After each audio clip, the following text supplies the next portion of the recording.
వీటిలో మీకు ఏదంటే ఎక్కువ ఇష్టం? ఒకటి నటన, నిర్మాణం, ఎమ్మెల్యేగా, గృహిణిగా.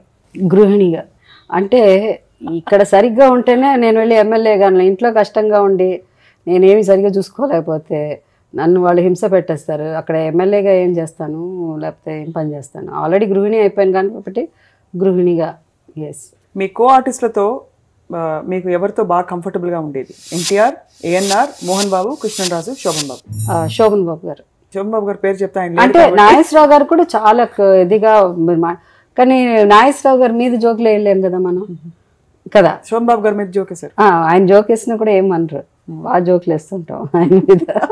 ఇప్పటి యువ హీరోల్లో ఎవరు బెస్ట్ యాక్టర్ మీ దృష్టిలో మీరు భావిస్తారు? మహేష్ బాబు, జూనియర్ ఎన్టీఆర్, రామ్ చరణ్, ప్రభాస్. అందరూ బాగా చేస్తారు. Everybody's got their own style. కానీ but yes, an actor, complete actor who can suit any role అన్నది కూడా ఉంది, కావాలి. కాబట్టి యాజ్ అన్ యాక్టర్గా I think I go for mister junior NTR. మీకు ఇండస్ట్రీలో బాగా ఆప్తులు? దాసరి గారు, రాఘవేంద్రరావు గారు, మోహన్ బాబు, జయప్రద.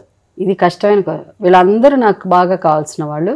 బట్ ఎస్, ఒక పేరే చెప్పాలి కాబట్టి ఐ గో ఫర్ మా డైరెక్టర్గా దాసనారాయణరావు. దాసనారాయణరావు గారు చాలా సందర్భాల్లో, చాలా ఇంటర్వ్యూల్లో మిమ్మల్ని అడిగారు. రామ్ గోపాల్ వర్మ గారు మీ జ్యోతి పోస్టర్ అరగంట చూసుకుంటూ పోయేవారు. మిమ్మల్ని ఆయన ప్రేమించాలని 2-3 సార్లు చెప్పారు. రామ్ గోపాల్ వర్మ చెప్పింది ఇవన్నీ నమ్మడానికి. ఆయన ఒక ఇంటర్వ్యూలో శ్రీదేవి అంటాడు, ఒక ఇంటర్వ్యూలో జయసుధ అంటాడు. ఒక్కొక్కటి ఆయన డిసైడ్ చేసుకుని ఒక పేరు చెప్పండి నెక్స్ట్ ఇంటర్వ్యూలో. ఎవరు అసలు ఆయనకి ఎవరిని చేసుకోవాలనుకున్నారన్నది ఒకసారి డిసైడ్ చేసి చెప్తే మనం దాని గురించి ఆలోచించవచ్చు. అంటే నా ఇట్స్ టూ లేట్ అనుకోండి. మీకు నచ్చిన పాట మీ సినిమాల్లోది, మీ చిత్రీకరించిన పాట ఒకటి పాడతారు?